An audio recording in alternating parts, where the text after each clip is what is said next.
जहां ना पहुंचे रवि वहां पहुंचे कवि। यानी जहां सूरज की रोशनी नहीं पहुंच सकती तो वहां कवि की कल्पना तक पहुंच सकती है। कुछ ऐसा ही है अरबपति एलन मस्क का स्टारलिंक, जो कि इंटरनेट की सेवा ऐसी जगह भी दे सकता है जहां दूसरे इंटरनेट नहीं पहुंच पाते। इसकी वजह यह है कि सीधे सैटेलाइट से आपको इंटरनेट मिलेगा।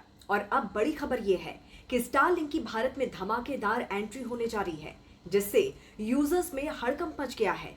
दरअसल भारत में काफी समय से सैटेलाइट इंटरनेट सेवा शुरू होने की चर्चा चल रही थी और अब ऐसा लग रहा है कि ये सपना जल्द ही हकीकत बनने वाला है।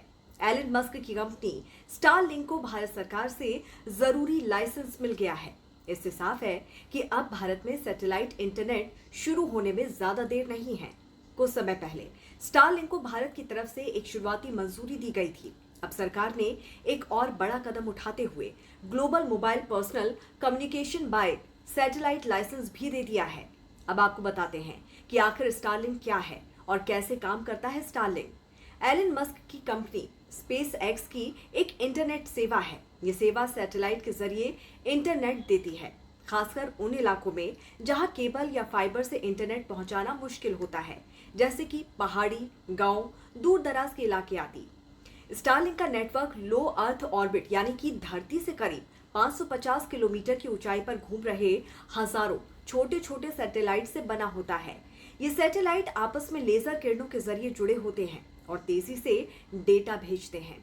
ग्राहक के घर पर एक स्टारलिंक टर्मिनल यानी कि छोटी सी डिश लगाई जाती है जो सैटेलाइट से सिग्नल पकड़ती है। इसके अलावा कुछ ग्राउंड स्टेशन यानी कि जमीन पर बने केंद्र भी होते हैं जहां से डेटा आगे इंटरनेट में भेजा जाता है। स्टारलिंक की खास बात यह है कि ये सेवा उन जगहों पर इंटरनेट देती है जहां पर केबल से पहुंचाना मुश्किल है।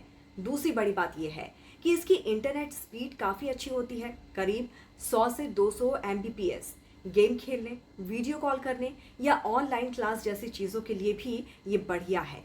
जहां साफ आसमान हो वहां स्टारलिंक बहुत अच्छा काम करता है। लेकिन स्टारलिंक के सामने भारत में चुनौतियां भी कई हैं, जैसे कि यहाँ के यूजर्स को देखते हुए स्टारलिंक का सेटअप काफी महंगा है। टर्मिनल किट और मंथली चार्ज आम लोगों के बजट से बाहर हो सकता है। बरसात या खराब मौसम में इसका कनेक्शन कमजोर हो सकता है, क्योंकि ये साफ आसमान पर ही निर्भर करता है। भीड़ भाड़ वाले इलाकों में इसकी स्पीड थोड़ी कम हो सकती है। अब सवाल ये उठता है कि क्या भारतीय कंपनियां स्टारलिंक से डर रही हैं? अभी के हालात में भारतीय इंटरनेट कंपनियां जैसे कि जियो, एयरटेल, BSNL आदि स्टारलिंक को खतरे की तरह नहीं देख रही हैं और इसकी वजह यह है कि स्टारलिंक अभी बहुत महंगा है और मध्यम वर्गीय परिवार इसका खर्च नहीं उठा सकता है। ऐसे में दूसरी बात यह है कि शहरों में पहले से अच्छी इंटरनेट सेवाएं मिल रही हैं, वहां स्टारलिंक की बहुत ज्यादा जरूरत नहीं है। लेकिन फिर भी भारतीय कंपनियां सावधान हैं और नजर बनाए हुए हैं।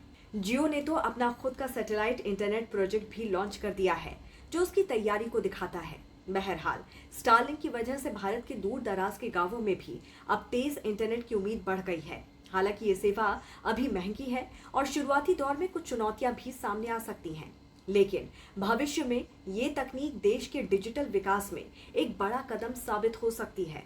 तो ऐसे में इस पर आपकी क्या राय है वो आप जरूर हमें बताइए कमेंट करके। जुड़े रहिए राष्ट्रहित टीवी के साथ। नमस्कार।